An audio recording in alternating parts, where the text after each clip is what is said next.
Cricket में ना कभी कभी एक पारी सिर्फ स्कोरबोर्ड पर रन जोड़ने से कहीं ज्यादा होती है। वो एक स्टेटमेंट होती है, एक बयान। आज हम एक ऐसी ही पारी को समझने की कोशिश करेंगे जिसने टी20 क्रिकेट में खतरनाक होने का मतलब ही बदल दिया। देखिए, जब ऐसी हेडलाइंस बनती है ना तो समझ जाइए कि कुछ बहुत ही खास हुआ है। ये सिर्फ एक मैच की रिपोर्ट नहीं थी, ये इशारा था कि टी20 की दुनिया में एक नया तूफान आ चुका है। तो चलिए सीधे उस रात पर चलते हैं। जगह थी नागपुर। मैच था इंडिया वर्सेस न्यूजीलैंड। पहला टी20 आए। भारत ने सिर्फ मैच ही नहीं जीता बल्कि न्यूजीलैंड के खिलाफ अपना अब तक का सबसे बड़ा स्कोर 238 रन बनाकर एक जबरदस्त रिकॉर्ड भी बना दिया। अब जरा स्कोरबोर्ड पर नजर डालिए। भारत 238 और न्यूजीलैंड सिर्फ 190, मतलब 48 रनों से एक तरफा जीत। और इस पूरे दबदबे की नींव रखी थी एक ही खिलाड़ी की विस्फोटक पारी ने, अभिषेक शर्मा। तो ठीक है, अब थोड़ा और गहराई में चलते हैं और इस पारी को समझते हैं। वो कौन से आंकड़े थे, कौन से नंबर्स थे जिन्होंने इसे इतना यादगार बना दिया? चलिए देखते हैं। तो उनका स्कोर था 84 रन। अब टी20 में ये अपने आप में एक शानदार स्कोर है, पर असल कहानी तो यहां से शुरू होती है। और असली कहानी ये है, ये 84 रन आए सिर्फ 35 गेंदों में। ये सिर्फ तेज नहीं है, ये तो मतलब अनबिलीवेबल स्पीड है। और ये रफ्तार आई कैसे? 8 जोरदार छक्कों और 5 चौकों से।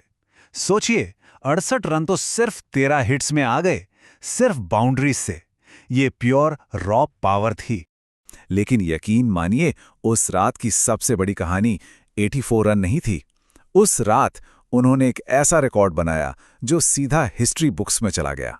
उन्होंने टी20 क्रिकेट में सबसे तेज 5000 रन बनाने का वर्ल्ड रिकॉर्ड तोड़ दिया। और पता है किसे पीछे छोड़ा? आंद्रे रसेल को, जिन्हें इस खेल के सबसे बड़े हिटर्स में से एक माना जाता है।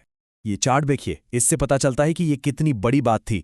आंद्रे रसेल को लगे थे 2942 बॉल्स और अभिषेक शर्मा ने ये काम कर दिखाया सिर्फ 2898 बॉल्स में। ये एक बहुत बड़ा फर्क है। तो सवाल ये है कि कोई इतना विध्वंसक कैसे हो सकता है? ये सिर्फ तुक्का तो नहीं हो सकता है ना? चलिए उनकी उस यूनिक स्किल और माइंडसेट को डिकोड करते हैं जो उन्हें इतना खतरनाक बनाती है। अच्छा, आगे बढ़ने से पहले एक चीज समझ लेते हैं। स्ट्राइक रेट आसान भाषा में ये बताता है कि कोई बल्लेबाज कितनी तेजी से रन बना रहा है, मतलब 100 गेंदें खेलने पर वो कितने रन बनाएगा। अभिषेक शर्मा का टी20 इंटरनेशनल स्ट्राइक रेट है 190.92 का। ये सिर्फ अच्छा नहीं है, ये वो लेवल है जहां एक अकेला खिलाड़ी पूरा मैच पलट सकता है।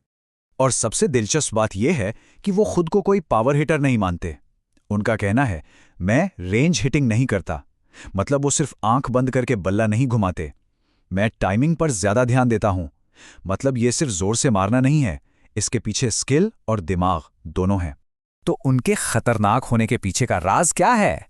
पहली बात, वो पहली ही बॉल से अटैक करते हैं। दूसरा, वो पावर प्ले के सारे समीकरण ही बदल देते हैं टीम को जबरदस्त शुरुआत देकर। और तीसरा, वो दुनिया के बेस्ट बॉलर्स पर भी ऐसा प्रेशर बनाते हैं कि वो भी गलतियां करने पर मजबूर हो जाते हैं। अब थोड़ा बड़ी पिक्चर को देखते हैं। एक खिलाड़ी की ऐसी आक्रामकता का पूरी टीम की रणनीति पर क्या असर पड़ता है? ये सिर्फ रन बनाने की बात नहीं है, ये एक साइकोलॉजिकल गेम है, एक दिमागी खेल।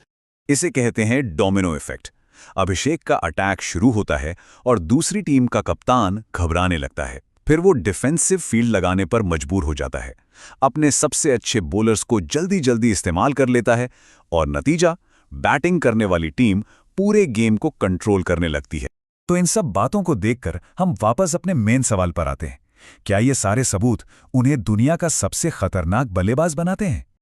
लेकिन यहां एक बात समझनी बहुत जरूरी है। इस तरह की बैटिंग का मतलब है हाई इम्पैक्ट, मतलब कुछ ही ओवर में मैच जिताने की काबिलियत। पर इसका दूसरा पहलू है हाई वेरिएंस, यानी जल्दी आउट होने का रिस्क भी उतना ही ज्यादा होता है। ये एक ही सिक्के के दो पहलू हैं। तो इन सभी सबूतों को देखने के बाद क्या निष्कर्ष निकाला जा सकता है? क्या वो वाकई इस समय दुनिया के सबसे खतरनाक बल्लेबाज हैं? शायद खतरनाक होने का मतलब हर मैच में लगातार रन बनाना नहीं है। शायद इसका असली मतलब है सिर्फ 15 गेंदों में किसी भी मैच का रुख पूरी तरह से पलट देने की ताकत।